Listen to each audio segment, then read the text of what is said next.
The unemployment rate in Nebraska is low, and yet one study shows some industries are facing critical shortages. First Alert 6's Johan Marin did some digging into that report. He joins us live in the studio with what the group behind the study says is the cause.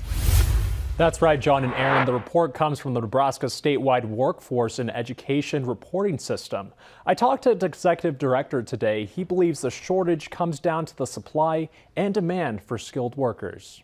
Dr. Matthew Hastings has spent the last few years looking at the state's workforce system. We focus on 10 kind of high demand occupations in Nebraska, and we try to identify where Nebraska needs to strengthen our workforce pipeline.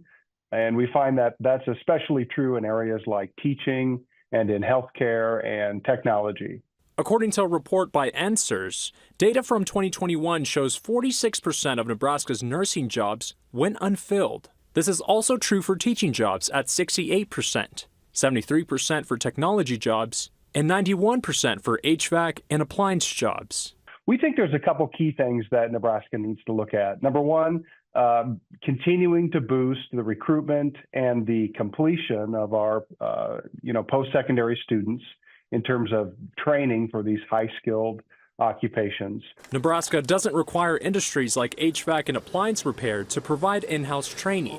Hastings says instead, a lot of the skills are learned in trade schools, but oftentimes those have limited programs. So the baseline skill set is more challenging to find in somebody getting out of high school or college. Tom Dagner with Hometown Hero Appliance Repair says they provide a 90-day training course for their new technicians. While they have this option, he says recruiting is another obstacle. We do find fewer and fewer applicants. We have about 10 technicians right now. And at this time of year, that's okay, but the demand will surge in the summer. Dagner agrees with Hastings. More education in the classroom would help meet demand for jobs like his. Yeah, we think it's absolutely imperative for Nebraska for the long-term economic success of our state. Now, Hastings believes another reason for the in-state worker shortage is the median annual salary for high-skilled jobs is lower in Nebraska when compared to the national average. Live in the studio, I'm Johan Marin, First Alert 6.